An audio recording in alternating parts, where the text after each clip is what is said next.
This week's video is brought to you by my upcoming manga Amaranth Angels. In a future where humanity is expanding into space, Sai Nishizawa is a starfighter pilot prodigy, flying alongside her big sister and their close friend.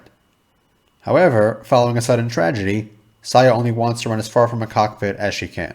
Fate, however, has other ideas. You can start reading the prologue, which details the events that lead up to Saya's decision, on Webtoons now, and you can subscribe to my Patreon to read ahead. This is my contribution to the fun and underserved military moe genre. Cute anime girls flying starfighters in exciting, fast-paced space battles. What more could you ask for? Now, onto the video. Last time I took a look at the first battle in the series from more of a storytelling perspective, focusing on what the scene does and tells us as it entertains us with fun, exciting action. This time I'll be focusing more on the technical aspects of this scene's action, along with some of the tactical aspects of the battle. As far as the tactics go, I don't consider myself any sort of expert on tank combat, though I do have some knowledge, so I may get something wrong. Obviously, spoilers ahead for this battle, though there shouldn't really be much in the way of spoilers for anything beyond this scene. That taken care of, let's get to it. This battle can pretty much be broken down into two parts. The initial engagement in the mountainous area, and then the second part inside Oarai itself. So to keep it simple, I'll go through each part separately.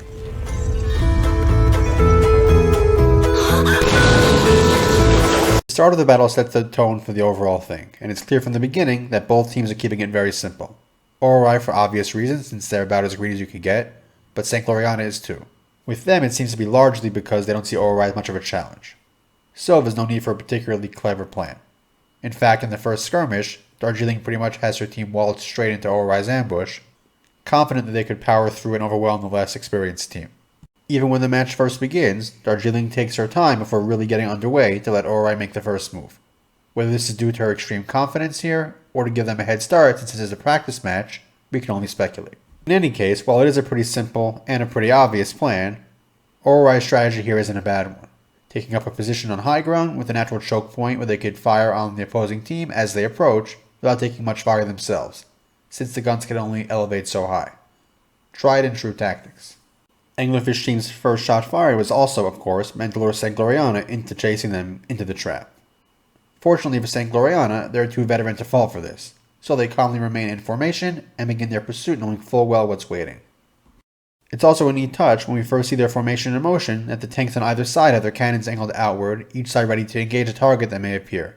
It's a basic thing with a group of tanks to cover as many angles as you can, but basic doesn't make it any less of a good tactic. St. Gloriana also makes use of angling and terrain positioning during their assault on the plateau. We see them utilize large boulders for this as they make their way up the ramps, and of course St. Gloriana's much more honed teamwork shines here, as they perfectly coordinate their attack, overwhelming Oarai and forcing the tanks able to do so to retreat. Although, St. Gloriana does make what could have been a huge blunder here, in that they failed to completely eliminate Turtle Team, which had been basically at their mercy with the thrown track. We aren't showing exactly what happened here, but it's unlikely they deliberately left them active, making this an oversight that against a better team might have cost them the match.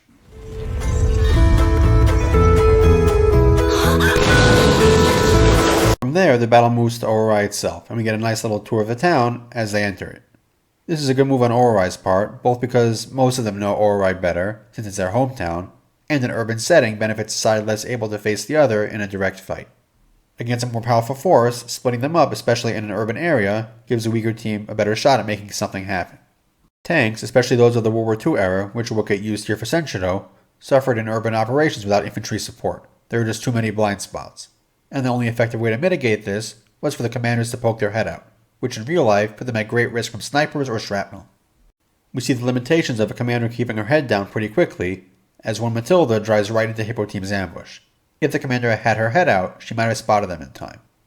Meanwhile, Rukuriri, despite keeping better watch, finds herself ambushed by Duck Team and their better knowledge of the terrain. Only the Type 89's pitiful main gun prevents her from getting eliminated, and she then eliminates Duck Team, whose ambush plan didn't leave them with an avenue of retreat. Hippo Team also plays themselves shortly afterward. They do correctly try to utilize the Stoog's low profile, but forgot about their tall flags, which made them an easy target. This then brings us into the final segment of the battle, Miho against everyone.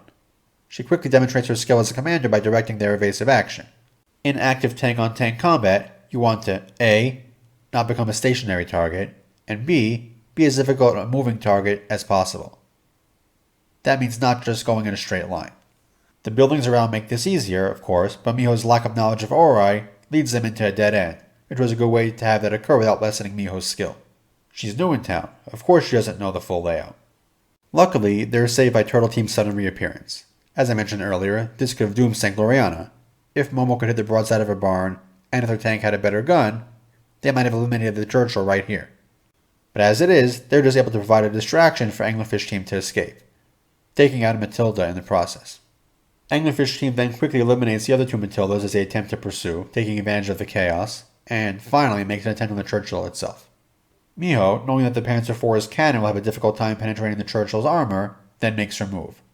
Essentially, it's an attempt to close the range quickly and get off a shot first at point-blank range. While the maneuver works, the shot fails to do its job, and the Churchill is able to quickly respond in kind, taking out Anglerfish Team and ending the match. All things considered, it was a well-fought match, though obviously Oarai is shown to have much improvement to do. As our first real introduction to the show's hallmark tank battles, this is really great.